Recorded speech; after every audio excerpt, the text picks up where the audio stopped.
Lipstick and Liberty, a march to the ballot.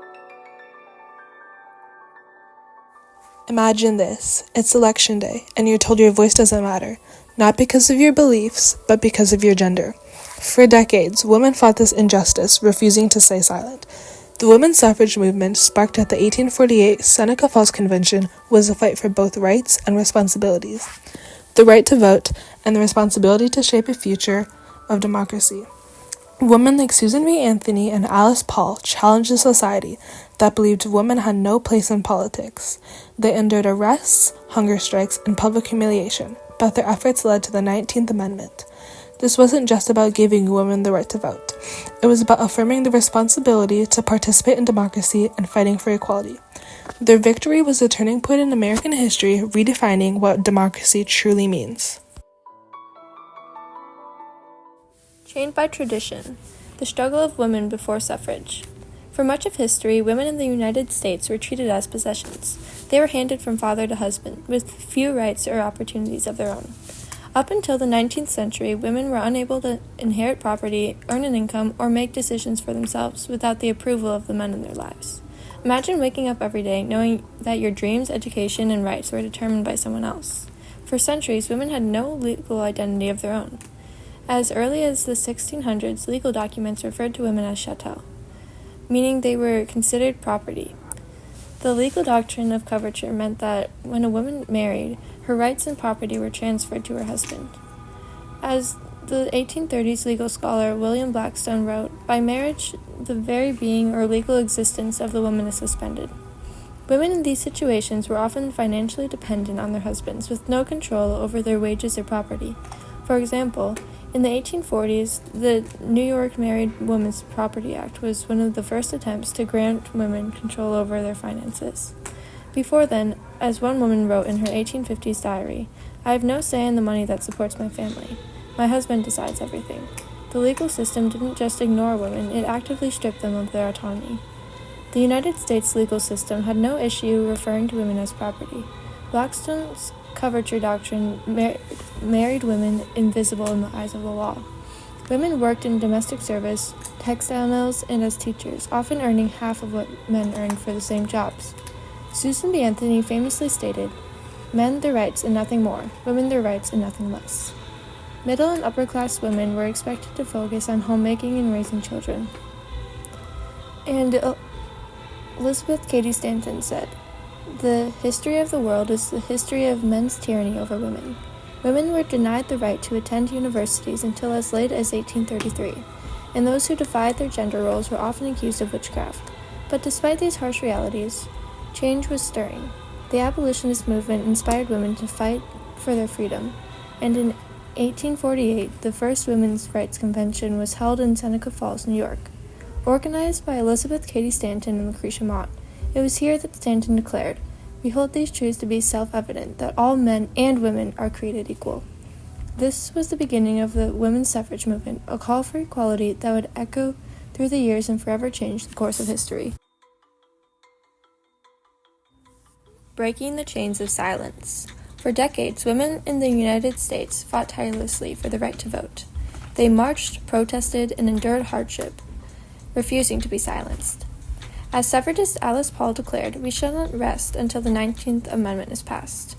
After years of struggle, their fight led to the 19th Amendment passed on August 18, 1920. It declared, "The right of citizens of the United States to vote shall not be denied or abridged by the United States or by any state on account of sex." However, victory wasn't immediate.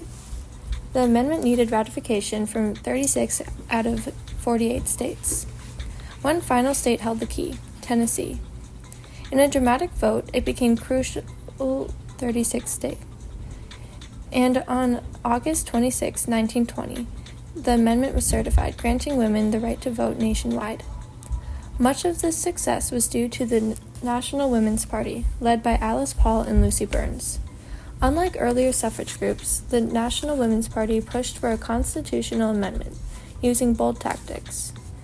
Their silent sentinels picketed the White House for months, facing arrest and brutal force feedings during hunger strikes. Their sacrifice captured national attention and built momentum for change. At the time, World War I shifted public perception. As men went to war, women took on crucial roles in factories, hospitals, and offices, providing their value to the nation. This, combined with the Progressive era's push for equality, made it harder for politicians to justify denying women the right to vote. Shortly after the amendment's passage, suffragists worked to ensure women's voices were heard. In 1920, the League of Women Voters was founded to educate women on their newfound rights. In a powerful moment of celebration, Alice Paul stood on the balcony of the National Women's Party headquarters, proudly unfurling the ratification banner. Each star marked a state's approval, and the final star symbolized the hard-fought victory. The 19th Amendment was more than a law. It was a cultural shift that reshaped American democracy. It laid the foundation for future generations of women to make their voices heard and shape the nation's future.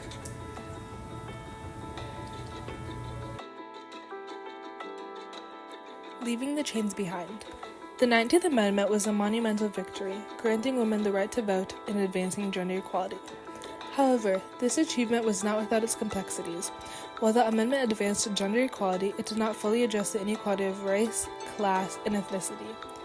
Women of color, especially Black women, faced significant obstacles in exercising the right to vote, as the full weight of voter suppression would not be confronted until the Civil Rights Movement and Voting Rights Act of 1965. Between 1920 and 1923, at least 22 women were elected mayors of small towns, including Goodhue, Minnesota, signifying the beginning of women's involvement in politics on a local level. In the aftermath of the 19th Amendment, some believed women would form their own political party, voting as a unified bloc, while others doubted their interest or ability to impact politics.